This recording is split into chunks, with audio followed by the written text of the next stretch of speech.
So good afternoon, everyone. Good afternoon. Sir, I'm Yashwanth and he's Sri Vardhan. We're actually from Christ University. So, Yashwanth. and Sri Vardhan. Yeah, Yashwanth and Sri Vardhan. Hi guys. Hi. Hi, sir.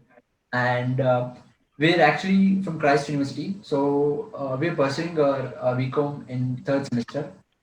So, we've been asked to conduct an interview with an entrepreneur. So, we chose you as our ideal one. So, it's been inspiring and pleasing that you are joining with us. So, a warm welcome to you, sir. Pleasure, guys. Sir, can you please give us a gist of your venture, the Coffee Beans, and also the reason behind such a unique name for your venture, Coffee Beans? Yeah, sure.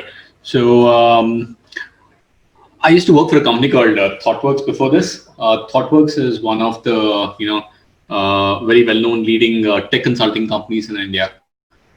These guys had a kind of a head office out of Chicago, and they also have offices across 25 cities. While I was working there, one of the things that I did notice is there are certain areas in the business, specifically in India, where very few products are actually supporting those kind of businesses.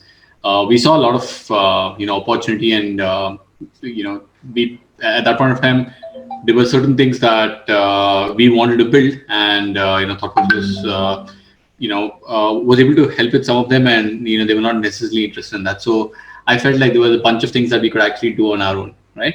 And given that it was also in a B2C, what we had in mind was a B2C product, so reaching consumers directly, and that's not the kind of products that ThoughtWorks was building. So at that point of time, I thought, I had about 12 years of experience working in the industry, so I knew how to build products, I knew how to theoretically run the business. So we started off. A couple of other, co-founders and friends of mine were around, so we bounced off the ideas and we decided to, we started again together. So talking about the name, we've the one thing that I knew about most of the successful startups is that most of them do come with a very clear name, because the name goes a long way in trying to figure out or trying to have brand recognition, recall, and how people talk about a certain brand as well. So that was one driving factor for us when we were trying to pick a name. We were thinking of two things specifically. One is a name which is simple enough for people to understand and remember. We didn't want to, pick some technical or a very complicated Sanskrit name or something which has a very deep meaning, but people don't even know how to pronounce it. We wanted it to be a very simple name, like Apple or Windows, Microsoft, or something like that. It was all very straightforward, right? Infosys and all of it. So we thought, that's one parameter. Second one is, and this is important, we wanted to pick a name that will start a conversation, like the one that we are having, right? We wanted people to ask us why that particular name, and what's the rationale behind it. These are the two guiding factors. And then we also obviously wanted the name to represent what we stood for. Now, Coffee Beans became one of those options because Coffee Beans has a very clear. Everyone understands what Coffee Beans is. No one is going to ask us for spellings. People remember what it stands for, and then more importantly, it also represents what we do in a very nice way. The reason we picked Coffee Beans is this. If you look at any kind of, a lot of people enjoy coffee, right? Across India, but more so in South India. Good coffee comes in a lot of ways, right? Coffee preparation is done in multiple ways. You can have a cappuccino, you can have a black coffee, you can have an espresso, you can have South Indian filter coffee. South Indian filter coffee itself prepared in multiple. But the common underlying base element for all of this is good quality coffee beans. So you need good quality coffee beans to prepare any kind of good coffee. So from our perspective, what it represents is the core basic technical capability and processes that we follow, which helps us in actually building a good product, irrespective of which domain it is in. How we build and what kind of product is on the back of what exactly we want to do on what exactly we have as a baseline. So that's kind of what was the reasoning behind picking up Coffee Beans. So how did you get the idea of starting it out? Like, how did it ping out your mind to start a venture like Coffee Beans? Yeah. So the initial version of Coffee Beans was one product, and this product was in the social commerce space. The social commerce space is effectively a space where people are helping each other in choosing products, and actually they're helping brands in selling their products as well. So you kind of recommend something to your friends. I'm in the market for, let's say, wearable device. So someone who's bought this recently is going to tell me that a Samsung watch is a good one, Fitbit is a good option, and things like that. And I trust them more than any kind of a validation or star, a movie star or a sports star actually endorsing it. I might take a sports star's endorsement for a shoe, but I won't necessarily take a sports star endorsement for you know car or something, because a Shah Rukh Khan would never be buying a small hatchback, right? So he would never know whether it's a good car or not. They're just endorsing it. They would probably be driving a much more expensive car, which I'm not buying right now. So people who are going to help you out are your friends. So the idea was that we basically bring that kind of an offline experience of shopping into the transactional nature of what retail is right now. Retail in today's world is just basically Amazons and Flipkarts. You just go, you type what you want, you see a product and you buy it. But there's a whole lot of experience of discovering something that happens behind the scenes, and we wanted to bring it into the experience of shopping. So that's how we brought the idea came over, because we realized that most people actually buy products on the back of recommendations from their friends and family, right? How do we basically take that kind of basic premise and extend it across the world is what we were thinking. And that's how the product was born. And then we also knew that this kind of platform would enable us to capture really large amounts of data, which would then help us in deriving insights which are very useful towards being able to being able to dynamically recommend something even without the need of people specifically doing it. So the concept of AI and ML is something that we always knew we wanted to explore, and this kind of a platform enabled us to capture the data that's required for you to give these kind of recommendations. So we saw there was nothing in the market. Some people were trying to build something there. I think even Flipkart tried to build something, but it was only specific to their platform. We wanted to build something which is platform agnostic, so it goes across all the platforms. So that's how we thought, okay, we'll go ahead and build something. So that was the initial version. But once we started doing, we realized that we have a very good technical team and a lot of people who need help with building products. So in that sense, it's very closely following on the business of what my previous company and a lot of other companies do, like Infosys, Wipros and all of it. So we continued building our technical team, and that's how we kind of grew as a company. Sir, could you share us the initial steps that you took while starting the business, like financing, etc.? Yeah. So I think from our perspective, we're in a slightly, lucky space in the sense that we don't need too much of capital to start anything, right? To start at least a tech business. We did obviously still need capital. We needed an office space. We had to buy, furniture and laptops and everything else. But we didn't have any equipment which was very high end. For example, for a machine learning system, you need to buy some computers which are very, very expensive, right? A few tens of lakhs or at least a few crores. Thankfully, because of cloud systems, we don't necessarily have to buy them. We can rent them, and renting became a lot more cheaper. Plus, given that we were a startup, companies like Amazon and Google have given us a lot of credit that we can use in the initial stages. So the first few months were just running on the back of free credits that we got. Having said that, the initial capital was raised by the founding team itself. The founding team put together the seed capital, what we call it as, and that money was used to start the business and effectively start running operations. We were also lucky that we started making money pretty early on.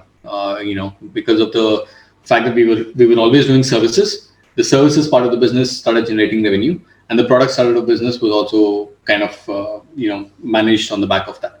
So the initial seed round was enough, and we had to step in a couple of times after that. But it's mostly been funded internally by the founders. So we all know that success is not something that comes very easily. Would you mind sharing the struggles and downfalls behind your success? Sure. There are a bunch of them, so I'll try and pick the more important ones.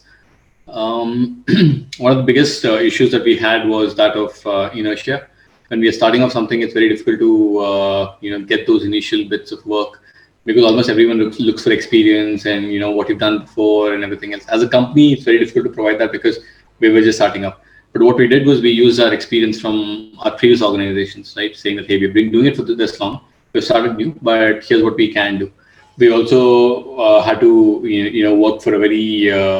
We had to obviously give, big discounts in the initial stages. We had to take on slightly more risky projects and everything else. So I think with respect to the challenges, inertia has been one of the biggest challenges to get the machinery moving in the initial stages.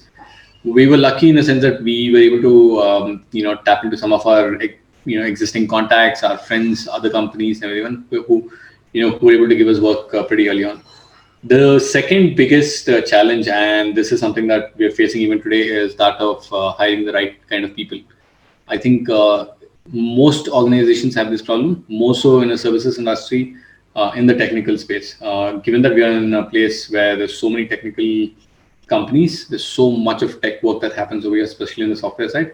It's very difficult to attract talent because you're, vying with you're kind of competing with at least 1,000 other companies who, all have something to offer to the people. So it's very difficult to find people. It's very difficult. It takes a lot of time, effort, and money to actually hire these guys, and also, I guess, retain them to a certain extent. So it was a lot more difficult in the initial stages because we were just starting. People were very skeptical about at any point in time. They're very skeptical of joining something, right? Which is that new. Now it's a little bit more easier because we are a big team now. With 65, 70 people, and so it's overall improved, but it's still one of the most challenging things for us, hiring people. Sir, are there any competitors for your venture, and what are the strategies in case if there are any competitors? What are the strategies you took to overcome these competitors? So there are a lot of competitors for our venture, right? We don't have a specific product. So in the initial stages, we were having one specific product which had, there were other companies which were doing something very similar. We had to come up with what differentiates our products, right? What's unique about a product, and we had to talk about that a lot more. That part of the product had to be more clearly designed and everything else. But once we started doing services as well, that became the number of competitors became tenfold because a lot of people actually provide software technology services as a offering, right? So how do we ensure that the product side of the business has its own competitors, and then services side has its own competitors? How do we ensure that we are competing at the right level, having the right kind of communication is one of the things that we have to focus on. From our side, we did a bunch of things to ensure that we are able to differentiate ourselves. On the product side, obviously, it was around trying to figure out what we felt was more important to the people who are going to be using our products and focusing on those things. Second thing was also to try and figure out what was gaps in the market that the other products are not filling, and then try and fill that gap first, right? Obviously, pricing of the products becomes a very important place where we can compete. The ultimate thing in any product is where your functionality is of a higher quality and it has superior set of features, and that's kind of what we focused on the product side. On the services side, the quality of the team that we were providing is one thing that was obviously a differentiator, but it's a little difficult to call that out as a differentiator before a team has actually worked with you, many companies already, because everyone claims themselves to be a star-studded company, right? So no one will claim that I have a mediocre team with me. Everyone will say I have a great team with me. So how do you differentiate it? Obviously, our past and our the kind of work that we've done in the past helps in calling out the credibility. Second one is we also were one of the few companies which were following the agile and lean practices in software development, and we had a lot of experience doing that. So that became a USP for us. And the third thing, which is very important, is we were one of the few companies which had both the product and services in the same company. What it meant was that our team had the experience of building products in-house, which meant that when you're building a product in-house, you're working in an unconstrained environment. So you're doing all the right things to build the products. People who are going into other companies and actually working on the services side, services is consulting guys. This is where our team goes and works with other product companies to help them build their product, right? So, and do it for a small period of time and they come back after the product is built. That's consulting. So when you're consulting, how do you ensure that you're taking the experience and knowledge that you got when you're building the product internally? That became a USP for us because when our team went and started working with other companies, they were able to generate a lot more value because they were thinking of the product holistically. They were not just looking at the feature being built. They were looking at how this product is going to work with the marketing team. How are we going to basically scale up when more people start using it? All of these things were something that our team members were able to think, where other people were not necessarily thinking of it that way. Other vendors. So that became a USP for us, and we focused on that. So yeah. Sir, were you inspired by someone in order to create a venture like Coffee Beans? Like, was it a result of someone's inspiration? I mean, we do derive a lot of people. I think obviously seeing the unicorns in India, like the Olas, Bhavesh started off Ola. It is very inspiring to see how what he's created out of practically just an idea, and competing with the likes of Uber. What the Bunchels did with Flipkart, competing with the likes of Amazon. These are very inspiring stories. I think along with that, there's been tremendous amount of startups in simple businesses like food delivery to new business domains which nobody expected, like for example Dunzos of the world, right? There are a lot of good startups that have started. There's some startups which are being fairly straightforward copies of what was in US. For example, Zoomcar is a straight off rip-off of what's called a Zipcuts in US, right? Same business, they just started off in India. But to see that these businesses were operating so well in India and there's such a big market was very interesting and inspiring. So for obviously we've taken an inspiration from them, but it's not that we just started off Coffee Beans just for that.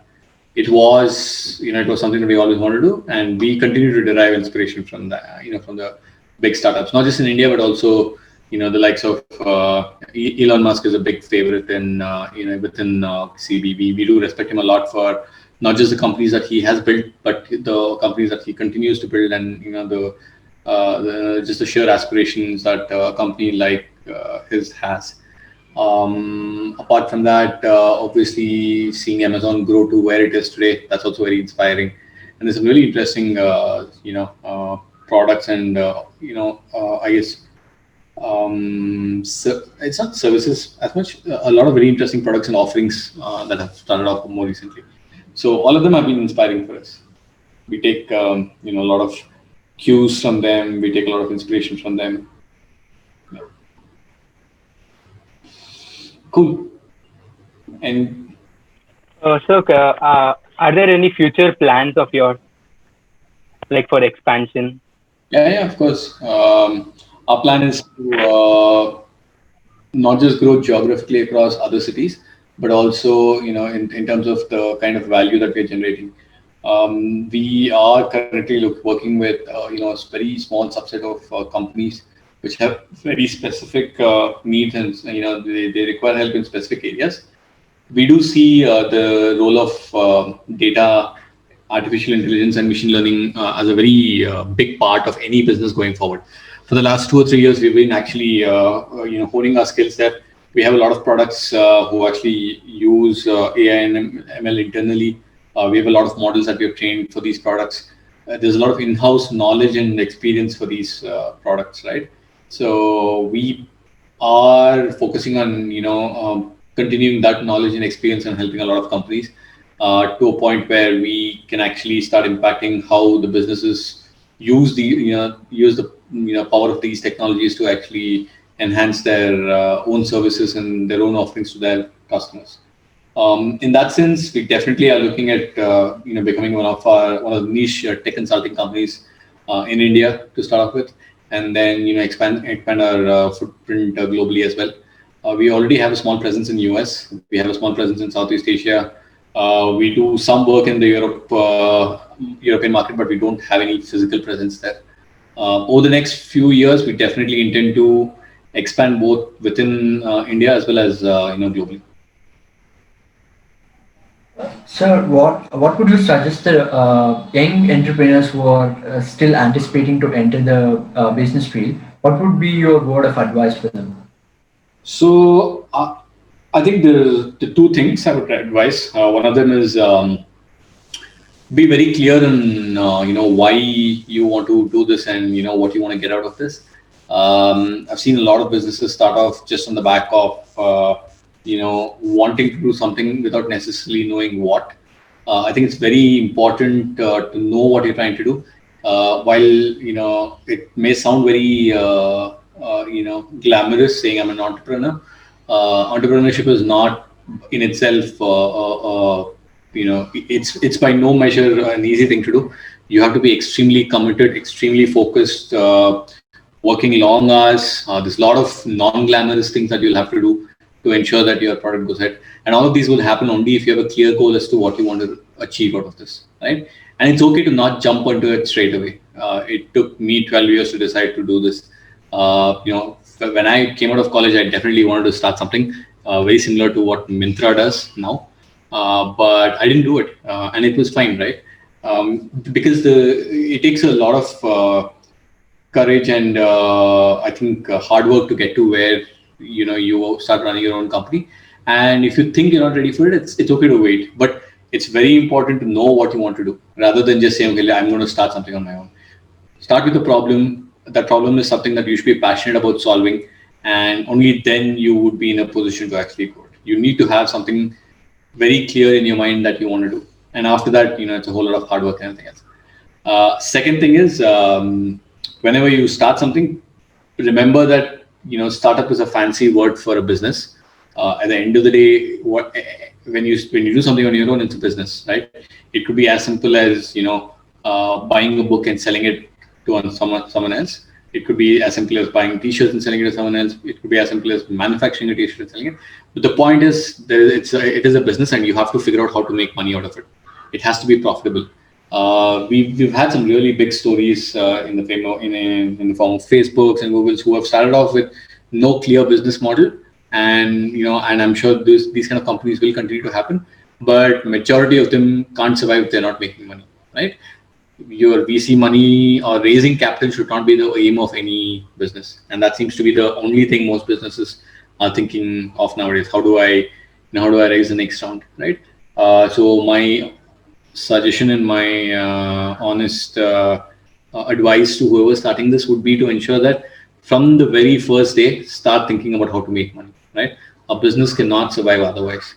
So as long as you're clear about what you want to do and clear about the fact that your business has to make money, then everything falls into place, right? You start taking the right decisions on the back of it. And yeah, that's it. And I think one thing I would encourage everyone to do is, yes, inertia is a very big aspect that you have to get past. It's very difficult to start something by yourself. There's a lot of uncertainty. There's a lot of unknown. You're not going to be making money in the first few years. So it is scary. And but once you get past it, it's basically the biggest hurdle that you would have crossed, the initial inertia. So to conclude, I would thank you a lot for giving us the time in spite of your busy schedule. That was literally a fervent conversation with you. Thanks a lot, sir. Sure, my pleasure, guys. Anything Thank you else? so much, sir. That's all, sir. Thank you so much. You're welcome.